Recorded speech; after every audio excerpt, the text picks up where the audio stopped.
ছাদের উপর দাঁড়িয়ে যখন পুরো গ্রামের দিকে তাকায়, চোখের সামনে এক অদ্ভুত প্রশান্তি ক্যানভাস ভেসে ওঠে। নিচে বিস্তৃত নরম সবুজ মাঠ, ধান ক্ষেত, মেঠো পথ, আর দূরের বাঁশঝাড়ের আড়ালে লুকিয়ে থাকা চেনা টিনের চালগুলো, সব মিলিয়ে যেন এক বুক ভরে নিঃশ্বাস নেওয়ার মতো জায়গা। বিকেলে যখন সূর্যটা আস্তে আস্তে হেলে পড়ে, তখন গ্রামটাকে সবচেয়ে সুন্দর দেখায়। সোনালি আলোয় ক্ষেতের ফসল ঝলমল করে ওঠে, আর দূরের দিগন্তে গাছে এসে পড়ে শেষ রোদ। মাথার উপর দিয়ে সারাবেলা শেষে পাখির দল ভিড়ে ফেরে নিজের নিড়ে।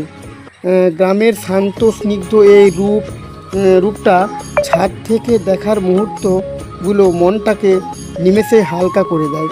কোলাহল মুক্ত এক নীরবতা আর দিগন্ত জলা সবুজ আমাদের শেকড়ের কথা মনে করিয়ে দেয় নিজের চেনা মাটির টানের কথা।